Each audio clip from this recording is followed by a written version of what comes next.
Hello, you are listening to NPE Stories. This is a podcast where NPEs can share their story. I am your host, Lily, and I found out I was an NPE through an Ancestry DNA test that changed my life forever. NPE is a term that stands for Not Parent Expected or Non-Paternal Event. This means that one or more of our parents are not who we believe them to be. NPE Stories is a podcast where NPEs can share their story of what their original family was like, how they found out they were an NPE, and what their journey has been like since the day they found out. And welcome to episode 151. And today I am speaking with Jeff. Hi, Jeff. Hi. So nice to talk to you today. Same here. Thanks for having me on. Absolutely. I don't think you're looking at snow like I am, right? Didn't you say you're on vacation right now? I'm actually visiting my son in Florida, so it's wonderful here. Oh, that's nice. Well, thank you for setting the time aside on a Sunday to do this with me. My pleasure. Well, let's go ahead and get into your story today, Jeff. So why don't you tell me a little bit about your family of origin, and we'll take it from there.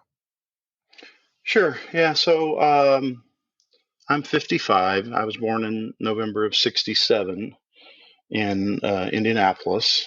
And I grew up in a family of 4 children. As many of these stories go, I was the youngest of 4.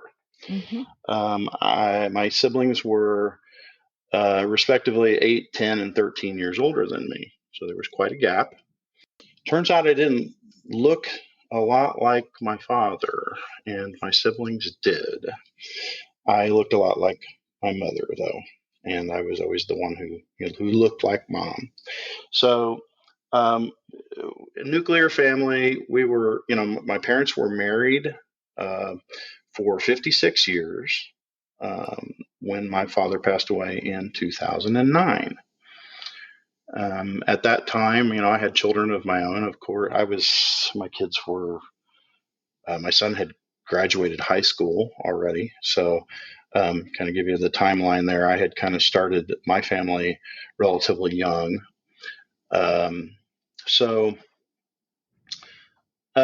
Very normal upbringing, very somewhat drama-free, functional family, lived in the same home my entire life, went to the same schools, a lot of stability, a lot of normalcy. And that's really, it's almost dull, right? So, that's just the way my life was. And, aside from having siblings that were quite a bit older, so they were, and honestly, those were different times, but both of my sisters married very young. One of my sisters had a child in high school and dropped out, at the age of I think she was 15. Okay. And then my brother was old enough that, he was, I was probably 5 years old when he was out of the house. So it was kind of like growing up as an only child. And I do clearly remember being a real pest to my older siblings because, I was a little kid and there were no other little kids around to entertain me. So I was always trying to entertain them, and I don't think they were very entertained most of the time, especially when they had, potential suitors over to the house and that sort of thing. I had family on both sides close by. My dad's family mostly hailed from Bloomington, Indiana, which is about an hour away from Indianapolis, where Indiana University is located. And my mother's family was all pretty close by there in Indianapolis. So I was a little closer to my mom's family growing up. My mom's mother had a big part in raising me. I spent both my parents worked, and I spent a lot of time at their home growing up. I even rode the bus to and from school for many years. I remember my grandparents being the ones that took me to kindergarten and picked me up every day. And I was very, very close with them. My grandparents were, my grandpa was not my blood grandpa. It was a second marriage. I was very, very close with him. Um, they were retired already, as these things go. Me being so young, my grandparents were already retired. Um, on my dad's side, both of my grandparents were dead already. I mean, they had died before I was born. They both died in their early 50s. They had, I believe there were a total of 14 children born into that family. So I think that might have taken a toll on them. Mm. But I think it was just some health issues genetically, and they both passed pretty young. So I wasn't as close with my dad's side of the family. They were a little more spread out, a little farther away. But we had a pretty extended family on my mom's side that we spent a lot of time with growing up, and big Christmas gatherings and that sort of thing. So it was, every family has drama. I feel like I was pretty far removed from any of that, and I think part of it was just because I was just so much younger and than everybody. There was probably drama going on at times that I was completely clueless about, because you're a kid, right? So there was no abuse. There was no drug abuse or alcohol. I mean, my parents barely drank.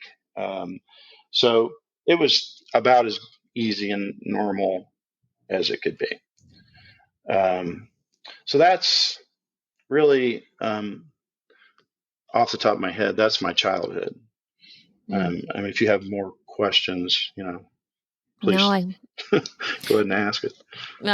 well, you said at the very beginning today, you said, well, I have a pretty happy ending to my story. So I'm already getting the picture of how your childhood was, and it's nice. And thanks for sharing that. And you can just take it wherever you want to go from here, either how you found out you were an NPE or moments leading up to it. Sure. So I'll back up just a little bit. So I will say that growing up, there was a suspicion that I had, which I think is pretty natural when you have three siblings that are a lot older than you and you don't look like them. And siblings, as we all know, will say things like, "Oh, you're the milkman's baby." You were, and those are always the jokes, right? And we all hear those jokes. And there was a time when I feel like I was probably about 10 years old, and I was just looking through a junk drawer or something, and ended up going through some files that my dad had in this desk in the basement, and I found my birth certificate. And when you're kids, you don't think about things like your birth certificate. You can care less about things like that. But you see it, and you're like, "Oh, it's got my little footprints on there." And the hospital that I was born in, right across the top, and all that information. And I see my mom and my dad's name on there, and that was sort of proof positive to me at that time that, oh, okay, yeah, I'm just like everybody else, because my intuition was that I was adopted. I thought I must be adopted. Why else would my parents have waited so long to have me? And why am I just so different in so many ways? And I felt like, maybe I'm adopted. So that was, that put that to rest in my mind, because that was, of course, a different time. So many of us don't trust our government very much anymore. but, at that time, it was like, well, if that's a government document and it's got my name on it and my parents' name on it, then that's got to be the truth. So I never thought about it, honestly, ever again in my life. Did I ever think that something was different about me to the extent that, I had a different father or a different mother. Now, I looked enough like my mom blue eyes, fair skin, uh, certain facial features and things like that. That that it was very clear that I was my mother's child, and so that was always the story. I was the one that looked like mom. So but there was that. There was always just a little bit of an intuition, an underlying sort of weird feeling that I was just different than my siblings. So fast forward, we'll go to the next question and how I found out. Early 2016, I took a trip out to visit my son when he was living in Oklahoma for a little bit, with my wife. Her and I got married in 2015, and it was our first trip out to visit my son when he moved out there. And for whatever reason, my wife's always been very fascinated with DNA and family heritage and the origins of where you're from. And we had this conversation, and we started talking about, so the lore was on my dad's side of the family, my my BCF, birth certificate father, that that his grandmother was 50% Cherokee. But it was interesting, and I always thought Native American heritage was an interesting thing. So we started looking into it, and did just a little bit of research. Shows that um, the Cherokee were the largest tribe in the United States, and they married outside of the tribe a lot. And there was a lot of things that went on there with trade and that sort of thing that created a situation where apparently the Cherokee line became very diluted from a DNA standpoint. There's a lot of smaller tribes in the United States that are not like that, apparently. But the Cherokee, from what I've read, and correct me if you know more about this, but from what I've read, there's really no strong genetic markers for someone that has Cherokee blood because of that, because they were diluted so much early on. Nevertheless, we were interested. So I was like, why don't you send in your DNA? And so she bought me a kit because she was interested. She had already done it. She had set up an Ancestry account. So this was when the decision was made, and she went on Amazon, I believe, and ordered me a kit. So, later that year, I got around to donating my saliva and sent it in. I was on Ancestry and had a lot of distant matches, as many people do when they go on there, third, fourth, fifth cousins, that sort of thing. And, I wasn't like, I was more interested in the heritage and the genetic makeup, the pie chart that shows where you're from. So I'm looking at that and I'm like, oh, that's neat. I'm like basically, almost split down the middle, like 50% English and 50% Irish. And I knew my last name it's Taylor. It's an English name, very common English name. So I knew that my dad's side of the family was English, and my mom's side of the family, my grandmother was a Hagen, and that was a very apparently pretty common Irish name. And so it all made sense to me. Basically I'm half and half English, half Irish. And there were some other little things there dispersed throughout. But nothing that was just like profoundly, and of course, no Native American connection there.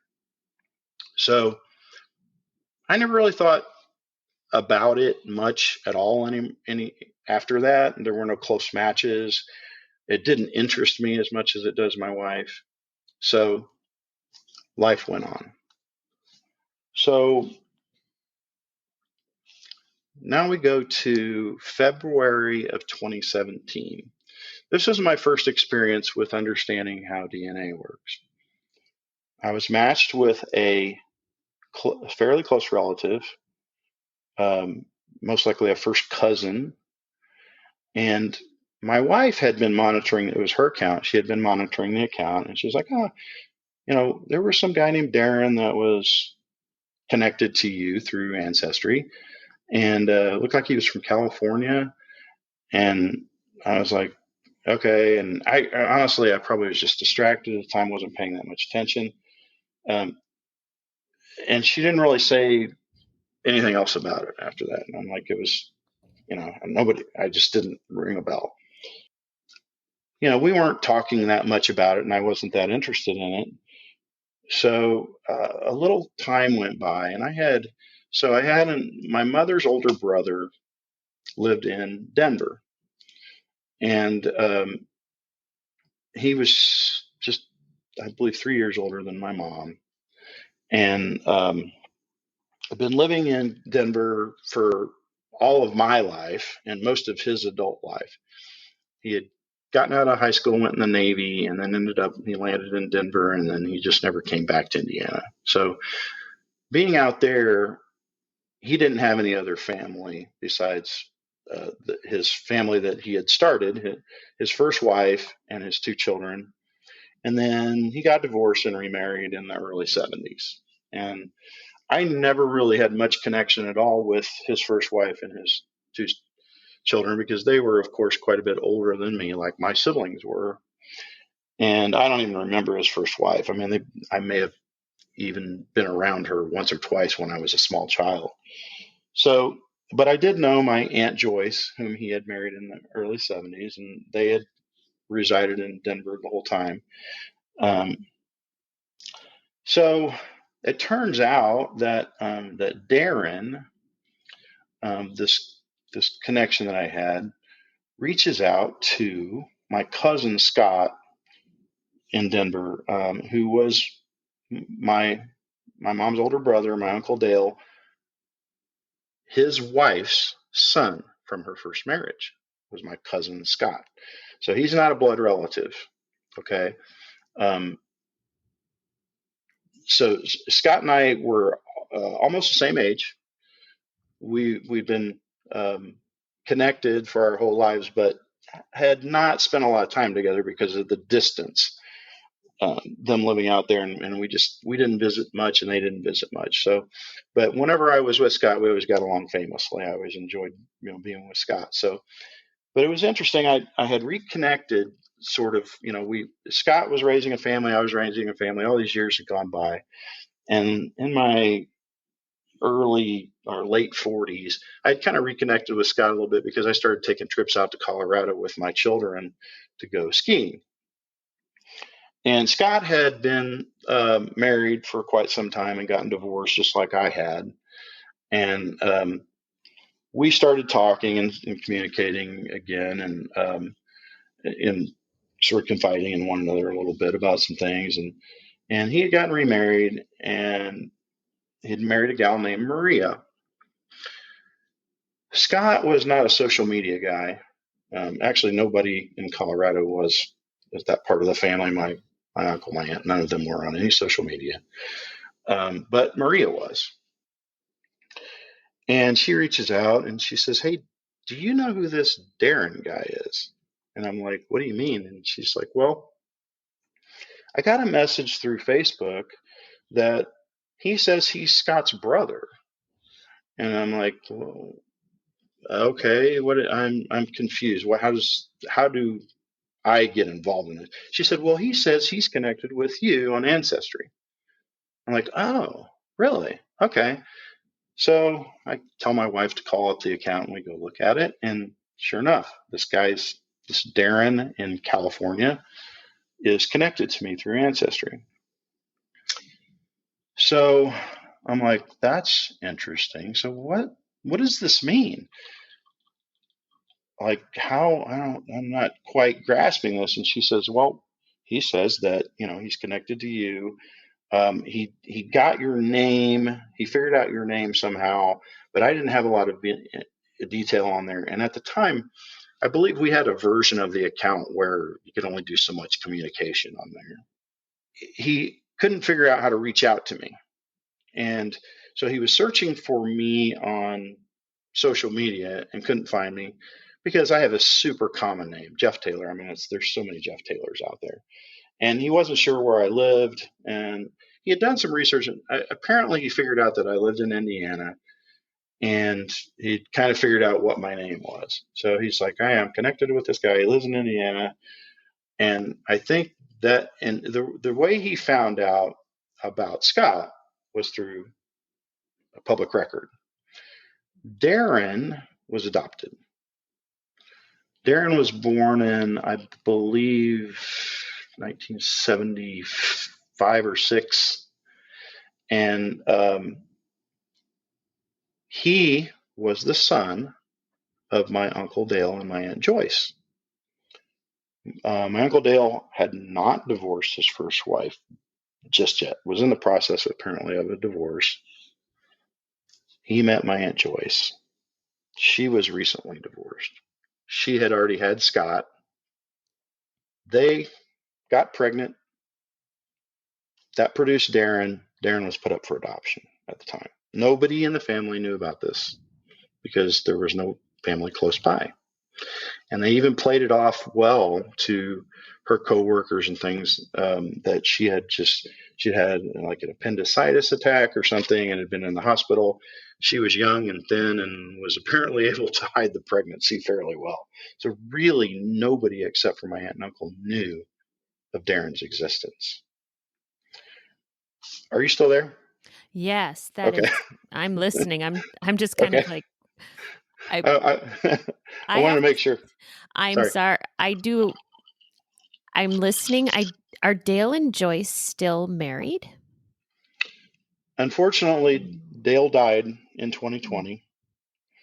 But they were married, yes, up to that point. And they put Darren up for adoption, even though they stayed married. Correct. Oh, yeah. Wow. Okay. Yeah.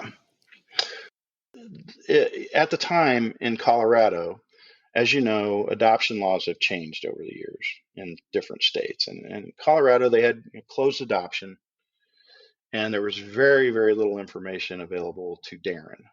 Okay. His whole life, he had a yearning to know who his biological parents were.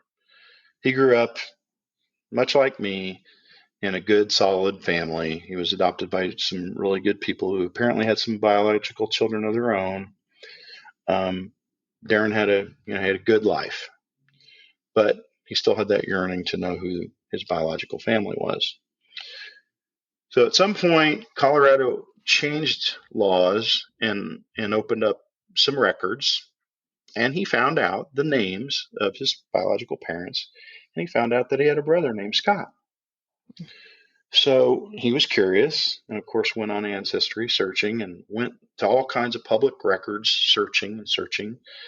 And my aunt and uncle were pretty locked down everywhere. I mean, you could not find information out there about these people very easily. He was, sort of under the assumption. I mean, he knew that he was born in Denver, but he grew up in Bakersfield, California. And he was, sort of under the assumption maybe that his biological parents still lived in Denver. I don't know that he knew that they were married for sure. Well, he probably did know they were married. He may have found a public record somewhere that showed they were married, because they weren't married. I don't think quite at the time when he was given up for adoption. He has now found the connection to his biological parents through me.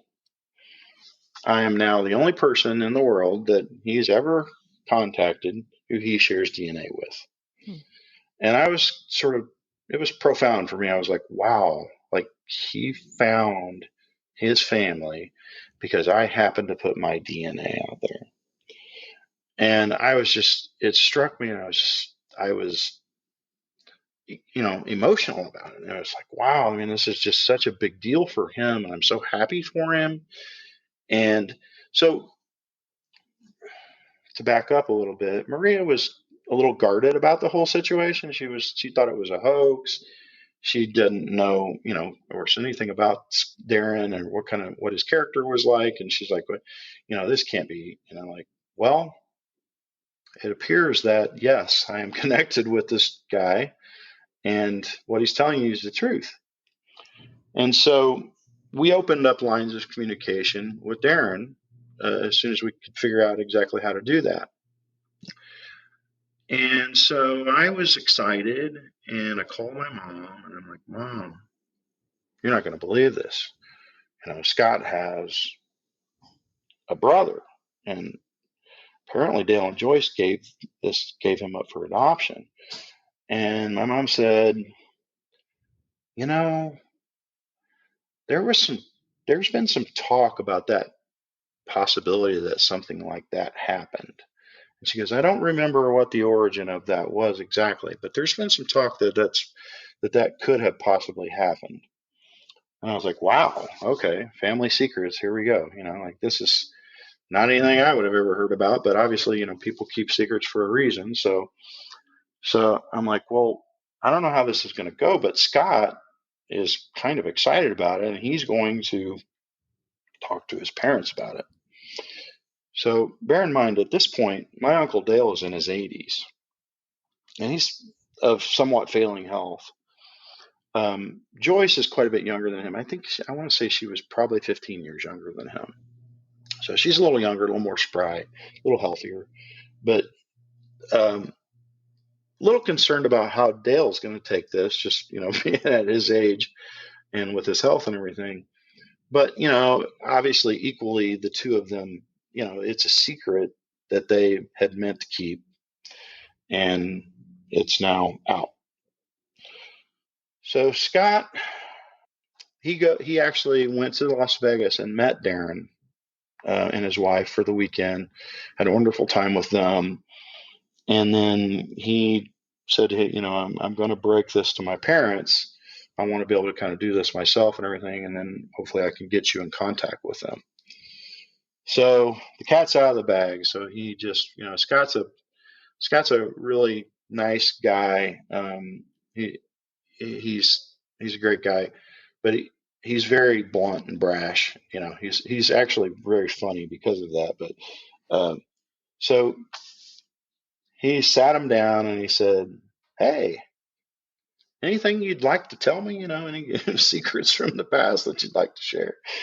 And they're like, no, what are you talking about? He's like, well, cat's out of the bag. I have a brother, and I've met him, and and I'm excited about it. And how about we just get this all out in the open? Well, they vehemently denied it. They were mortified, and they just, it's a different generation, of course, but they just did not want to own up to it at first. So it took a little time, and finally they came around and said, okay, this is what happened. But we never were supposed to ever hear from this child again. And that's just the way things were, and that's the way we wanted to stay. And at this point in our life, we did not want to open up this can of worms. And they were, and as much as I love them, and they were wonderful people, I can't grasp 100% what would make them want to keep that secret and not want to meet their son. But that's, everyone's different, right? So I understand, but they were shocked and they were mortified, and this was not supposed to happen. Over time, that their attitude changed about all that, and I'm happy to say that they have a relation. They had a relationship with him up until the time that my uncle died. He died in December of 2020, and I think they believe that he had COVID, as I recall. Before there was, actually, I'm sorry, I think it was December of 2019. Actually, it was before they were calling it COVID, and the symptoms were very similar to And of course, he was an older, frail man, so he passed away. But up until that point, so this was for a couple of years, they had developed a relationship. They had met Darren. They had been with him several times. They developed a relationship with him, and he was thrilled, and they were thrilled. And my Aunt Joy still has a relationship with him.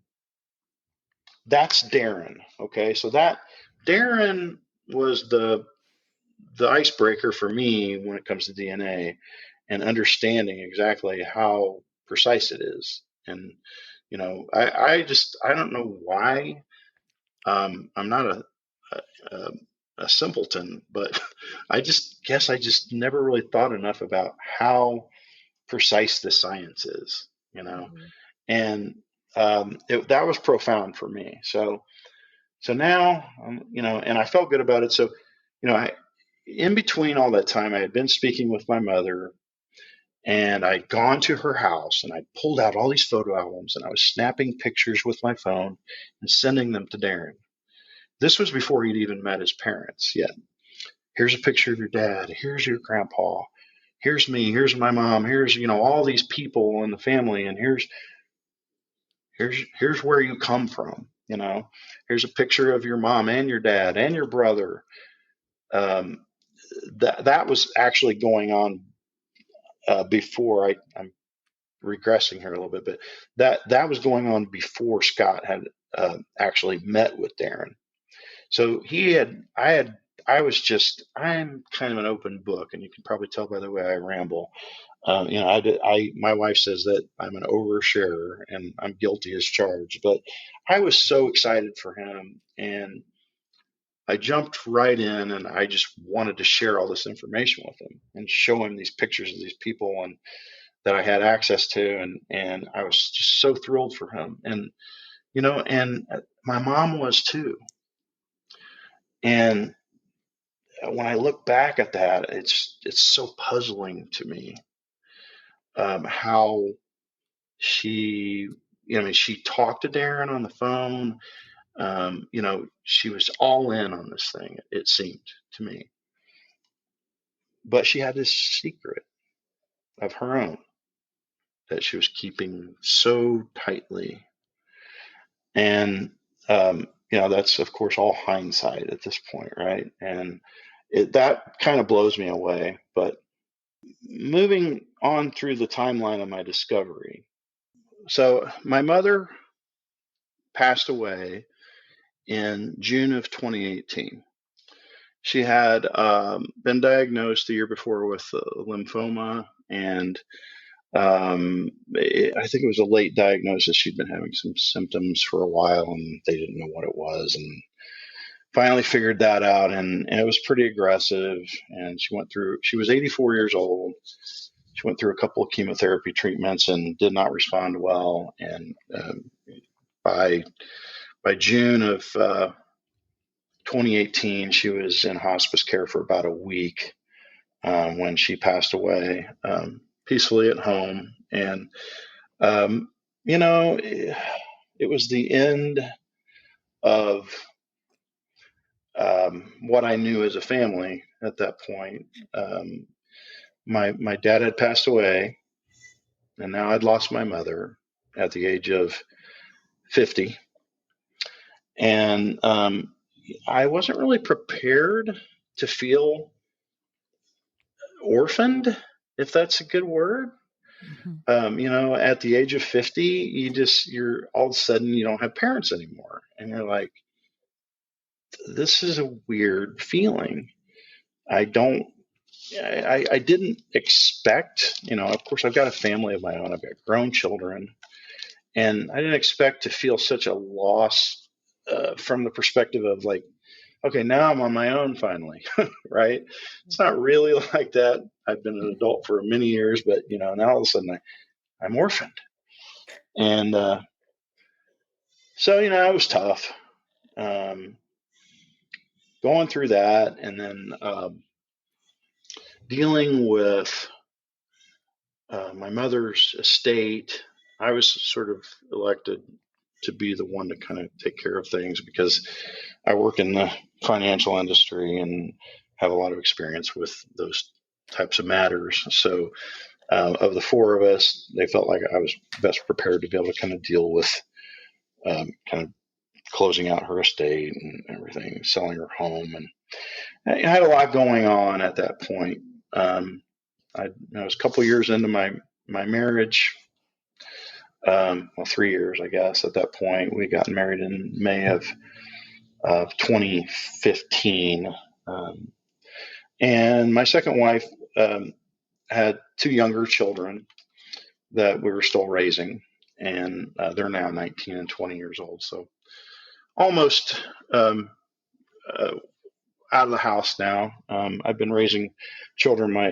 My son is 33, so I hadn't really had a break from raising kids for a very, very long time. But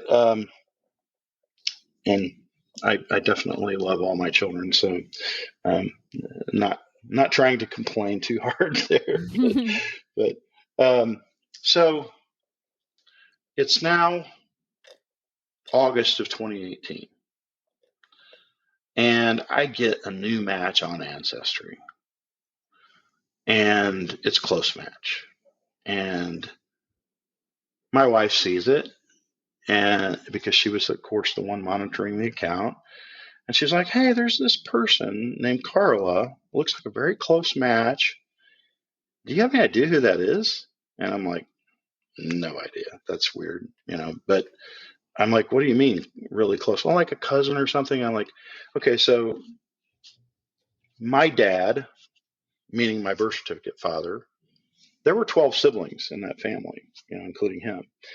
Uh, there were 14 born. One died at birth, and one died about a year old with pneumonia. And but with 12 siblings and a lot of brothers, I'm like, well, maybe one of my uncles. A lot of my uncles were in the military. Maybe one of them had fathered a child at some point, somewhere, and somehow or another that becomes like a cousin, right? And that would just made perfect sense to me that it was something along those lines. She goes, well, why don't you ask your siblings? And I'm like, they're not going to have any idea who that person is, honey. They have less interest in genealogy and all this stuff than I do. And I guarantee you, they have no idea who that is. So my wife sends her a message. And I just, for reference here, I pulled up the message. It came on she sent it on August 8th of 2018. And she said, you are a close family match with my husband. Do you know how you are related? We can't view your family tree to view the match. And she responded the same day, just a little while later. She said, Cindy, I'm not sure how we might be related. My family is from Iowa. Is your husband related to anyone in Iowa? She said, he has no idea.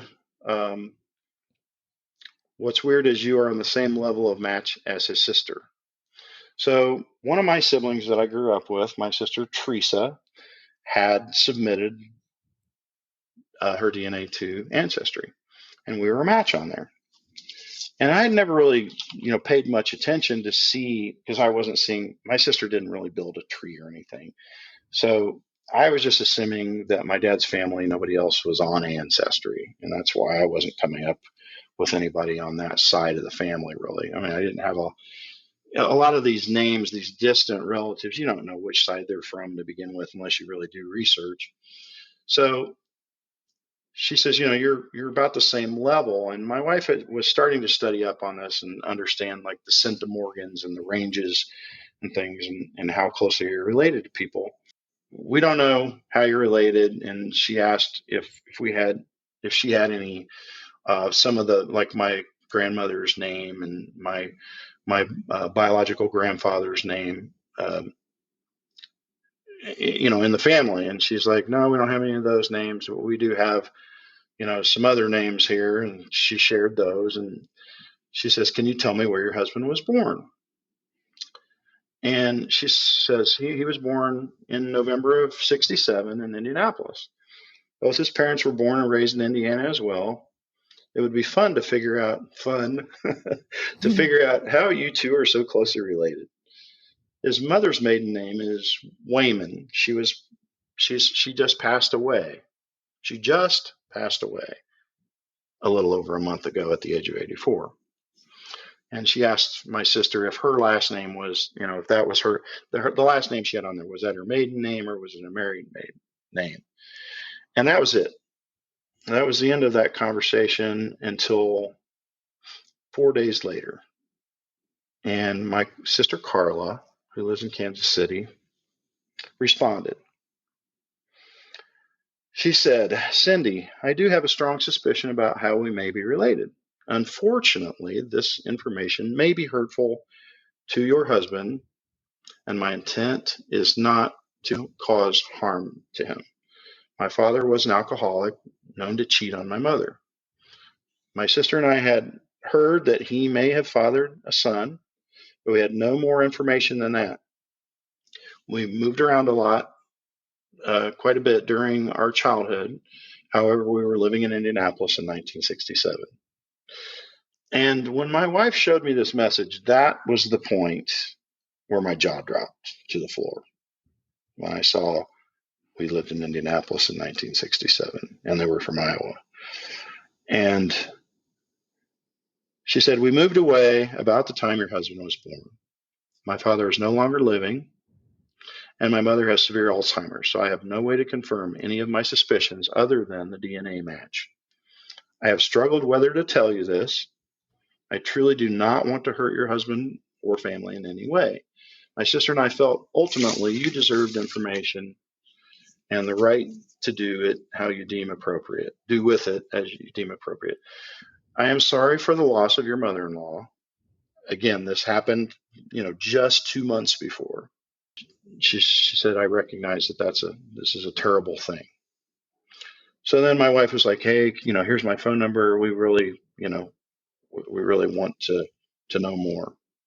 I was in shock, of course, at that point. But then I started thinking back and thinking about some of those feelings that I told you about earlier, about that I had when I was a kid.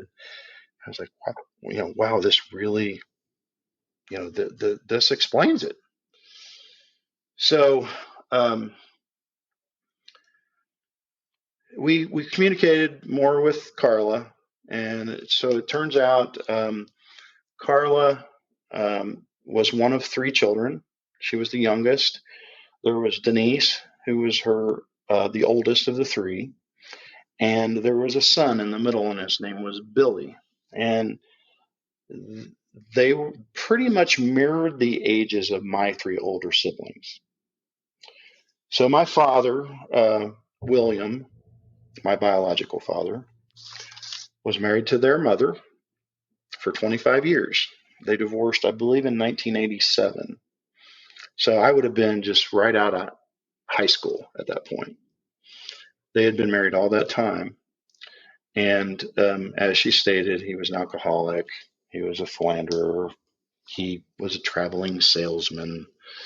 I found out a lot more information from her. But essentially what had happened was my mother worked at a fertilizer company in Indianapolis, and our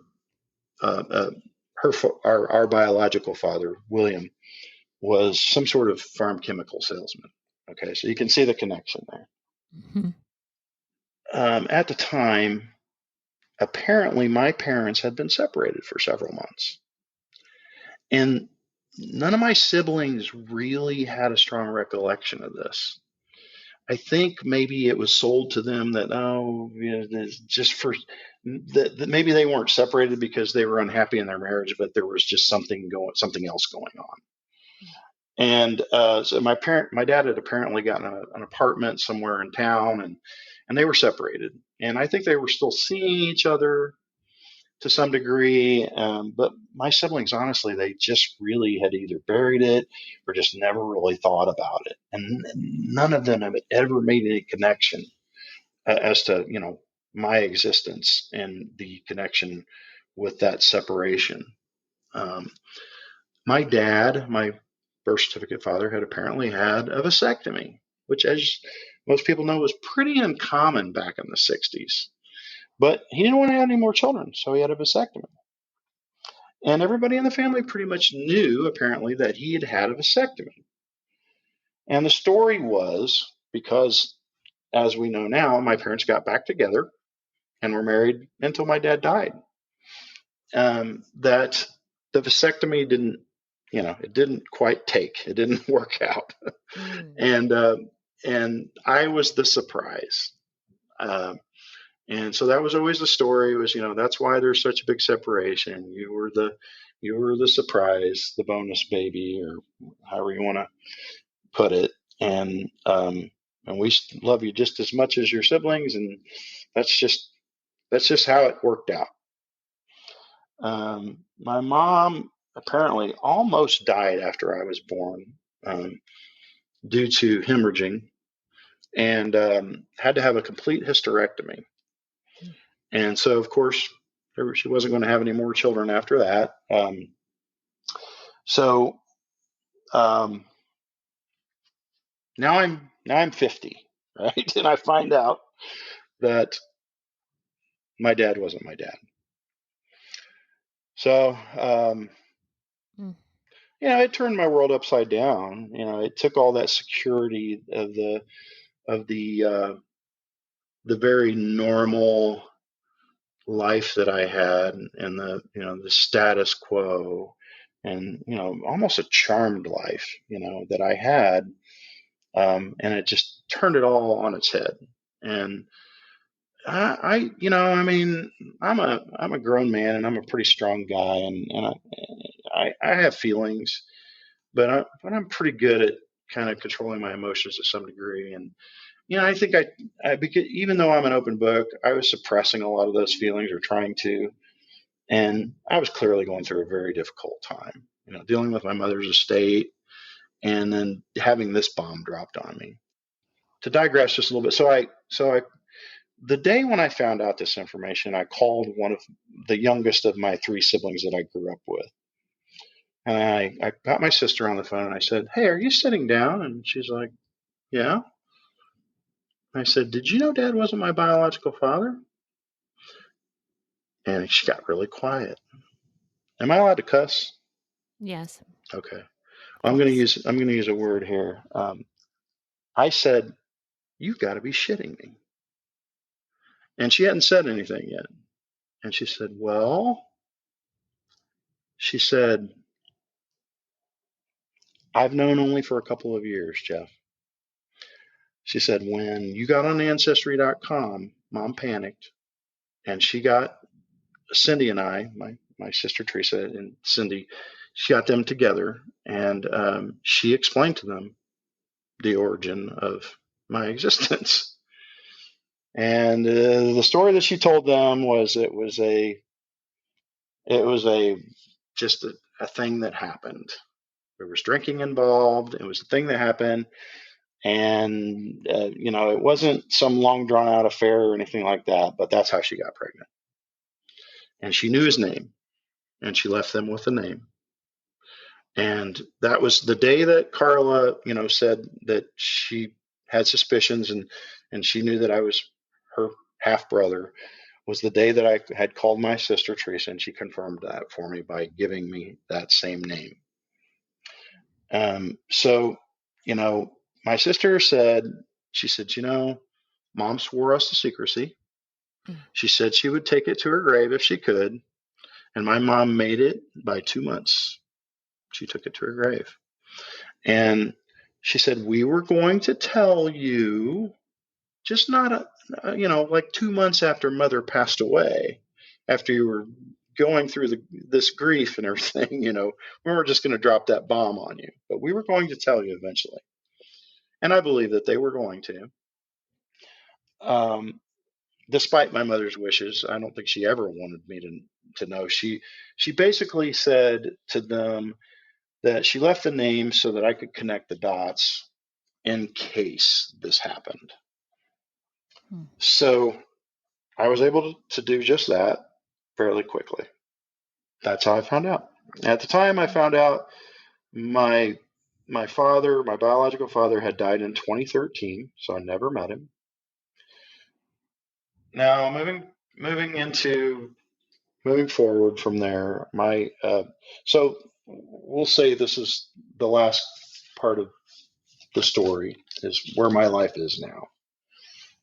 So my two sisters in Kansas City, have been very receptive and sweet to me. They've been very kind. I've been there. I've met them. I've met all their children. So these are my nieces and nephews, all very wonderful people. Um, there's a sense of loss that I wasn't able to have them in my life because I relate very well to these people. I feel like I have a lot in common with them, and there are a lot of parallels. And I don't want to take this too much longer, but there are just a lot of parallels with our lives that are just sort of uncanny. I was in the Air Force, and my sister's husband was in the Air Force, and one of my nephews was an Air Force pilot, and my son was in the Air Force. I mean, and my sister retired recently, but she was a nurse practitioner, and my daughter's a nurse, and there's a lot of things there that match up quite a bit, and there's a sense of loss that I haven't, they haven't been a part of my life. I mean, I love my siblings, all of my siblings dearly, but I lost that, and I lost the opportunity to ever know my biological father, and that is according to my sisters, from my biological father. I got the better end of the deal. Okay, I had parents that stayed married. I had a wonderful father who treated me as if I was his own, even though he knew I wasn't his. And there was never a time when I felt less loved because, my dad knew that I wasn't his blood child. And for that, I'm very thankful. And, I really did get the better end of the deal because I didn't have to grow up in a dysfunctional home with an alcoholic father who cheated on my mom, and so on and so forth. They may have a lot of resentment for me because of that, because they had to deal with all that and I didn't, and they know I got the better end of the deal as far as that goes. But um, they were pretty much estranged from him after their parents got divorced, and you could probably understand why, because there was a lot of drama. I think after their brother died, Billy, who had leukemia, he died. I think he was like 17 when he passed away, and I think that's when things really spiraled out of control. And their mother she put up with a lot, in that situation, and she knew that he was cheating on her, and there was a lot of drama there. So I completely understand how they feel about all that and why they were estranged like they were. So their mom never remarried, but my bio dad did, and he was married to his second wife. I want to say like 30 some years, and I've spoken with her. She's a nice lady. They never had any children together, but I've spoken to actually a couple of her children who said that he was a wonderful grandfather to them. So he had some redeeming qualities. I think he turned out to be a pretty good, a much better man, I will say, as he got older. He died at the age of 80, but I never knew him, right? So I was robbed of that, and I went through a lot of sort of soul searching and emotional distress over things that I had no control over because I couldn't fix them. I couldn't go back, and there was a sense of loss there that I knew I was never going to get that time back. And it is what it is. Even though I got the better end of the deal, I still felt a loss there. So, yeah. Did your birth father know that you existed? Good question. Apparently he did. Okay, so this is where Carla found out, so when he passed away in 2013, my sisters had to go back to Iowa to attend the funeral, and they were also the sole heirs of the family farm, because our bio dad was an alcoholic, and I don't think good with money, and all his siblings passed before him. He ended up inheriting the family farm in a trust. They were a farming family, and his parents died, I think, relatively young as well. And they had a rather large farm, and they inherited it. They had no interest in owning it, so they sold it. And his second wife, who had no ownership in the property, she had to move out, and they sold the house, and that was it. So when they went back for his funeral, my sister Denise's husband, who is now passed, he had a conversation with someone in town who told him that Bill had said that to them that he had a son in Indiana that he would never meet. Mm. And I'm not sure exactly who that person was, but that was the rumor. Okay, and that's what prompted why Carla waited from 2013 to 2018 to submit her DNA. I don't know. I think curiosity, she had some time on her hands. She's like, maybe let's just see. And, confirmed that for her immediately, obviously, when she matched with me. So, I was that person, okay, who was that son that he knew of, that he was never going to meet. And so at some point, him and my mother must have had some communication for him to know that, right? And, of course, things go through your mind. Did they stay in contact in some way covertly over the years? Did she send him pictures of me? How much did he know? And those are questions I'll probably they'll never be answered. But so apparently he did know of my existence. And either my mom told him, he was not going to be a part of my life, or he didn't have the interest to be a part of my life, So, and on that note, my parents clearly were trying to protect me. And I appreciate the fact that they protected me as a child from that situation of being the quote unquote bastard son, and, growing up with this father that lived in another state, and, just everything surrounding that. But I also know that they were trying to protect themselves and their own reputation, right? And my dad was fiercely protective over my mother. He loved her dearly. And I don't know what all the circumstances of their separation were or anything. And they certainly didn't have a perfect marriage, and they bickered and quibbled like everybody does. But there was no question ever in my mind that my parents loved each other. And this was just a thing that happened, and my dad forgave her, and life went on. And on that note, also, I found out after speaking with siblings of my father and my mother that it was kind of like an unspoken thing, that they pretty much knew I wasn't George's son, but he had prohibited any speaking about it. Okay. And that's the type of man who raised me. He was a wonderful man. And, whether it was protecting me or just protecting everyone involved, that's how it was. So there was never any discussion. There were probably whispers amongst the family, especially as I grew up and became taller than everyone else in the family and just looked quite a bit different, But that was that, right? They protected me from all that drama growing up. Now, at some point when I was a grown man, my contention is, really, you couldn't tell me the truth at some point in my life? Who are you trying to protect at that point? And there's some resentment there, some feelings that, and it's hard for me to reconcile because these people are dead and I love them dearly.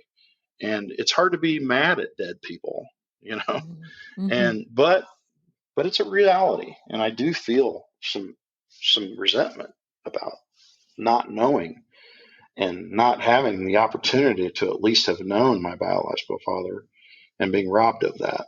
And it is what it is, and it's water under the bridge, and I can't change it. But I've gone through counseling, and and tried to reconcile some of these things, and I've come to the conclusion that there's things you can change, and there's things you can't, and you have to move on with life, and you have to make the most of the life that you're given, and you got to be there for the people who are there for you now, and love them, and not let the betrayals of your past hold you back from your happiness. Mm. And also on that note, I listen to a lot of these stories. I see a lot of the stories on the Facebook group, and I just, I love sharing my story, because with people all the time I share my story because I'm not ashamed of it. It's not my fault, and I feel like if I can share this story and it somehow helps somebody, that there's some redemption in it, you know. Um, but I also would just like to say to everybody else out there, and I know everybody's situation is different, and these things are hard, and sometimes they're a lot harder than they are, in my situation, and they're a lot more complicated. But don't let it define you. Don't let your NPE status define who you are. It's part of your story, but don't, and be there for other people and support them, and feel for them, and work through these feelings, but don't let it define who you are. Um, so I just, because I just feel like, it's kind of a negative thing at the end of the day, right? Getting this surprise, and try to pull the blessings out of it. So after connecting with all this new family, I'm going to take you down the timeline to April of 2019. I got another match. My brother Fritz. I have a half brother who lives in Wisconsin who was adopted. We share the same biological father. Fritz is 5 years older than me. He just turned 60. Fritz was adopted, knew he was adopted his whole life, never knew who his biological parents were until he connected with me on Ancestry. And now he knows. He knows the story. And he has since, on a good note, been able to contact his biological mother. He's still working through trying to build some sort of relationship with her, but there's a little more drama there, I believe. And he hasn't met his siblings on his maternal side either, but he has met his mother, and he does know the other side of his story. But other than that, he much like Darren grew up in a family who adopted him and wanted him and loved him, and he has that. And I've met Fritz. Fritz is a wonderful man. Him and his fiance Lori. Lori was really the one that kind of pushed him to find his roots.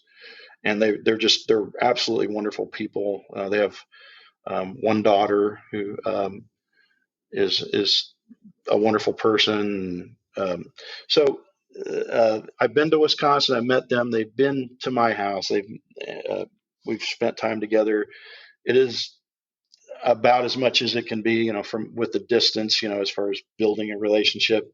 We do talk at least every couple of months on the phone, and kind of stay connected.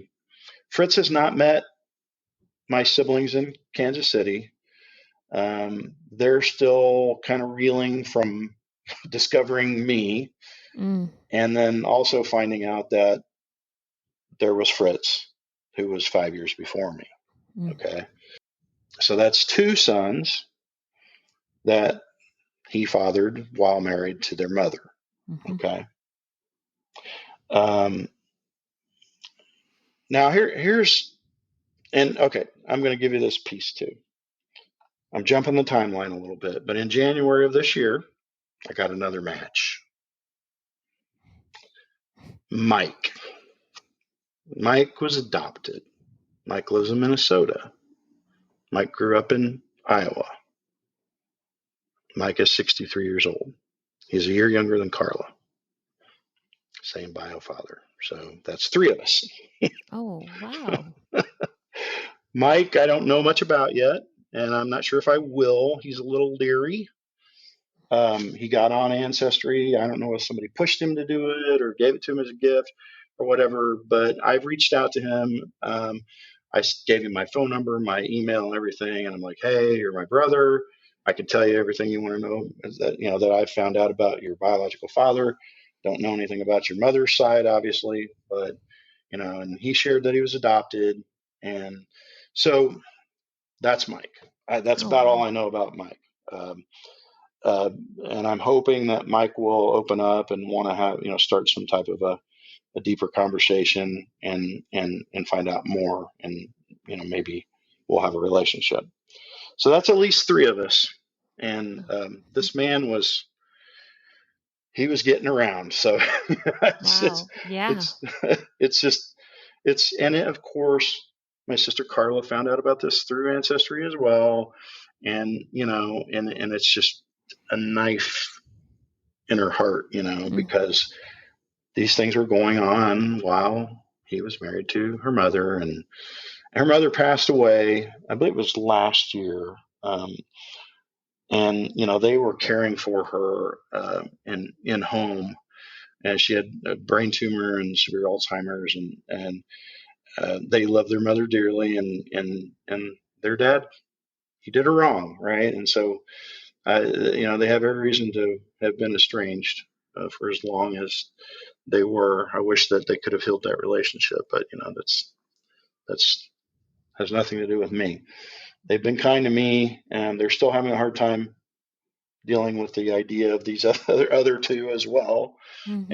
and God knows who else out there. But that's my story as far as my NPE status.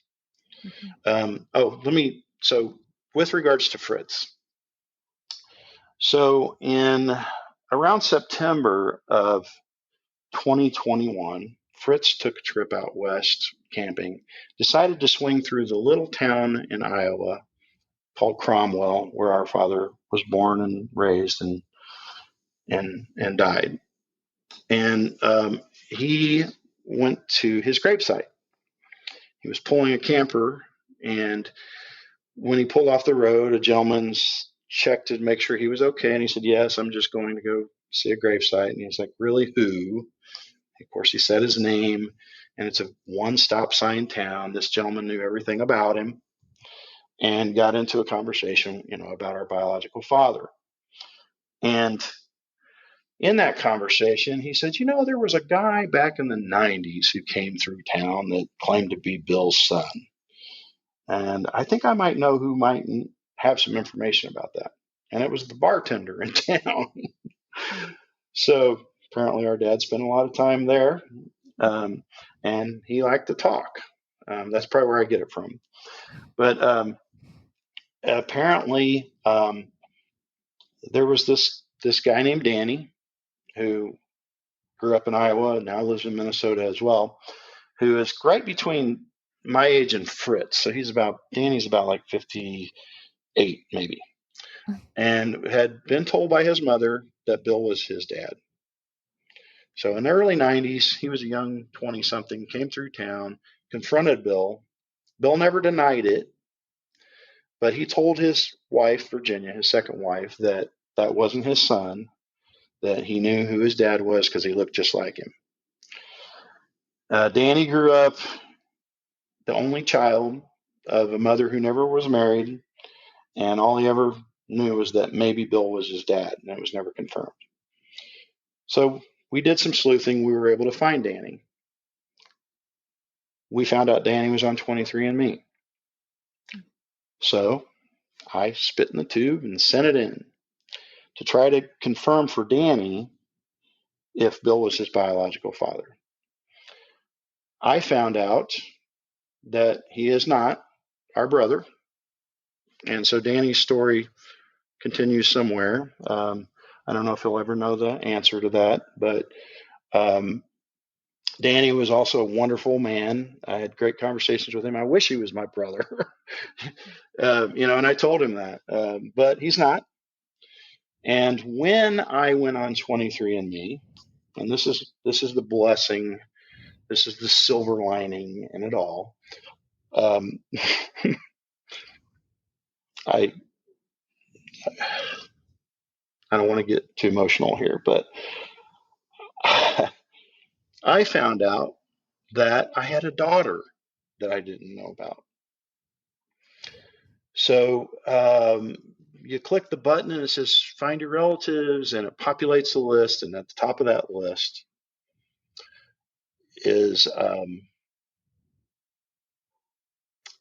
a person that I'm staring at, picture, and her name, and the year she was born. And I know I'm looking at my daughter, 49.9% DNA shared. And this was in October of 2021. I'm sorry, October of 2021. So this was just a month or so after we found out about Danny being our potential brother is when I discovered my daughter, Amanda. So sorry. Amanda lives in Houston, and she was born in 1988. I was stationed in the U.S. Air Force in England at the time. I was 19 years old. I had just known who would be my first wife for a short period of time. We had been dating, but not seriously. And there was a night where I went to the Airmen's Club, and there was alcohol involved, and that's how Amanda came about. Her mother was in the Air Force, and I'm staring at 33 years later a picture of my daughter that I didn't know about. The Air Force took us in different directions, obviously. Her mother never came to me, confronted me about this at all. I don't know what the whole story was there, and I may never, but she, for whatever reason, did not pursue me as the father of Amanda. So, as you can imagine, my jaw dropped to the floor once again. I have a son who is literally a year and a half younger than Amanda, who I raised. I'm at his house now, but so I'm going to read to you really quickly. This was the message that I sent to her after I was able to stand back up and gather my composure. Mm-hmm. I said, "Pardon my expression, but holy shit. I'm not sure what you were looking for on here, but you found me. I had absolutely no idea you existed, although I do think I know who your mother is. I am blown away myself. I hope this doesn't come as a bad surprise for you. I have experience with that myself. I found out 3 years ago that my father was not my father just after my mother passed away. I found out through Ancestry.com. My heart is about to beat out of my chest right now.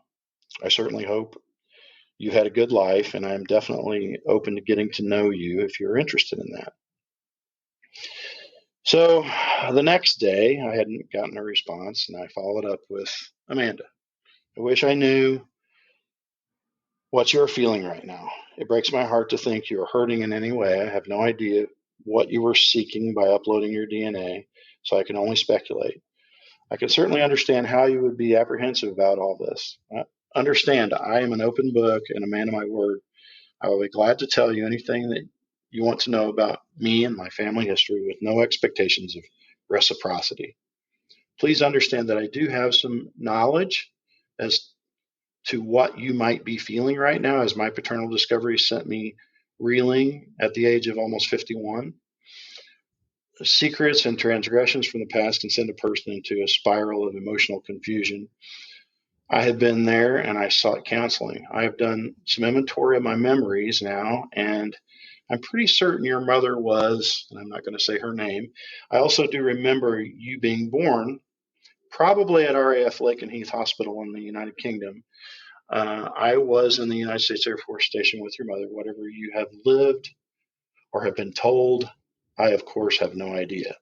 All I can tell you is that I am not the kind of man who would have ever shirked responsibility for my paternity had I known you were my child. In case you had questions about the validity of DNA results, what I just told you should put that to rest. As far as I am concerned, you are my daughter, and what that relationship looks like is all up to you.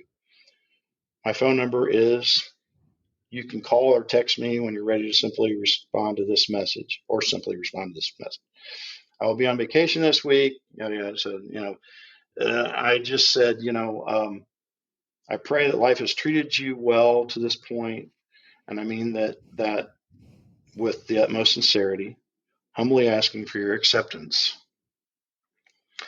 And I think I sent another sort of emotional message, and so she did respond a few days later, and she said, "Thank you for your patience with my response. As you might understand, I needed some time to process this whole situation, and I wanted to be thoughtful in my reply." Holy shit does seem a pretty fitting sentiment to start with. LOL. My husband bought me a 23andMe kit a few years ago. I thought it would be helpful to get some health history as I was dealing with some medical issues, and we were planning to start a family soon. As it turns out, the health report isn't all that useful, and I largely ignored this account after that. I suppose I always knew there was a possibility you could turn up. I honestly never imagined it would actually happen. She confirmed that this person was her mother, and she was born actually in a civilian hospital in England. She said, of course, it was all a shock to her, that just being matched with me, because she really wasn't expecting that to happen. She said, my mom and dad married when I was 3, and they both have always been honest with me about your existence, at least in the abstract. I never knew your name or other details, but I also never asked. I never had a big revelation about the identity of my father. I don't ever remember not knowing. It was always a matter of fact that I had a biological father who was not present and that my dad came later. That explanation was enough for me. I had a good dad, and so I never had a great longing for or curiosity about another one. I don't intend that to be hurtful to you, only to give you my perspective. And I think it's important for you to know that my mom has never disparaged you or villainized you. So I don't carry any anger or resentment, nor do I have any judgments or expectations of you. Up to this point, you have a completely blank slate from where I stand. So it goes on, but I'll leave it there. She's protective over her family, and so she wanted to take things with baby steps, and that's what we did. We emailed back and forth. And my daughter she's an amazing human being. She's college educated. She met her husband in college, Daniel. He's a wonderful man. They both grew up with pretty normal family, childhoods and well-adjusted people. My daughter was president of her high school class. She's a published author. So, of course, she's very well written and spoken. She's successful beyond, my wildest dreams. I mean, all my children are successful. I'm just so happy that, things went well for her.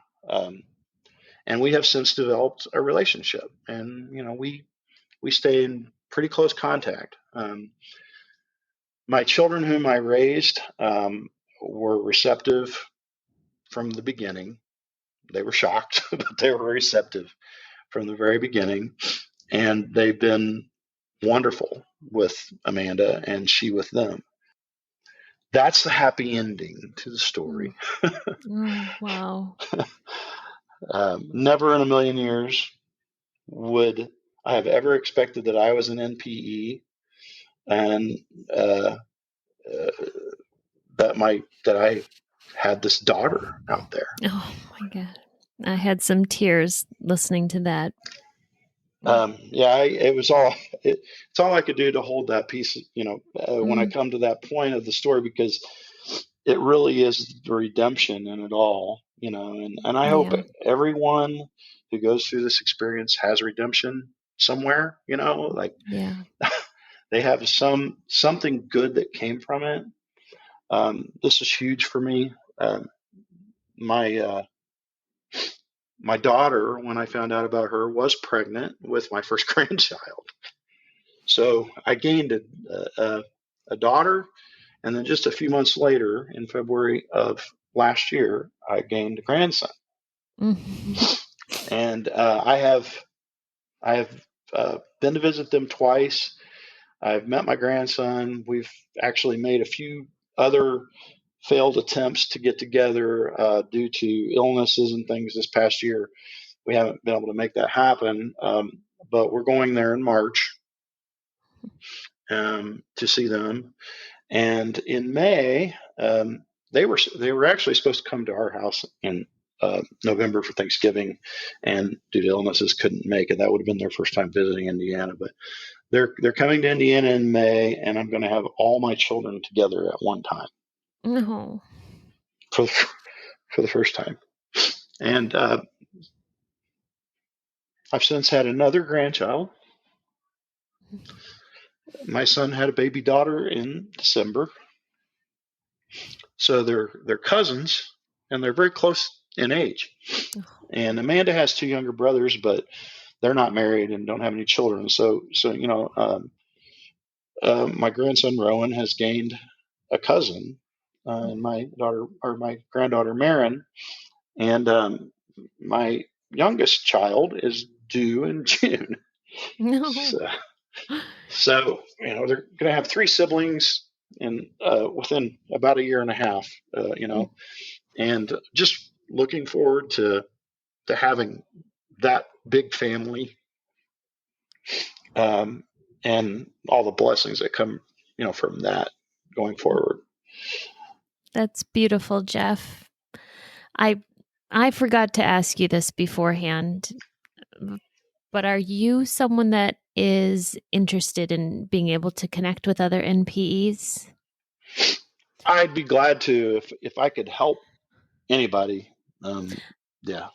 I sometimes get, well, I frequently, all the time actually, get emails about episodes, and people sometimes ask to reach out to those that shared. And you have a unique story in that you've kind of been on both sides of the fence with the NPE revelation. Would you be willing to give out your email address? Would that be the best way? Sure. Or what do you think is the best way to contact you? Um, I can give my email address. Only if you're comfortable with it. No, I'm comfortable. I have an Okay. email that I don't use a lot, so that allows for some extra traffic there. Okay. It's Jeff, Jeff Taylor .5 .16.15 at gmail.com. So it's my first and last name, Jeff Taylor .5 .16.15 at gmail.com. And yeah, I'd be happy to talk to anybody and answer any questions that I can. I'll just add that I feel like they want to call it divine intervention.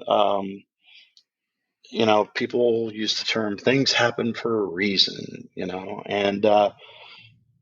I've always struggled sort of with that term, because it just I don't know. But I really feel like I was led down a path to find my daughter, and the sequence of events that took place only could happen if all these things fell into place. If I'd have never known about my brother Fritz, he would have never gone to Iowa.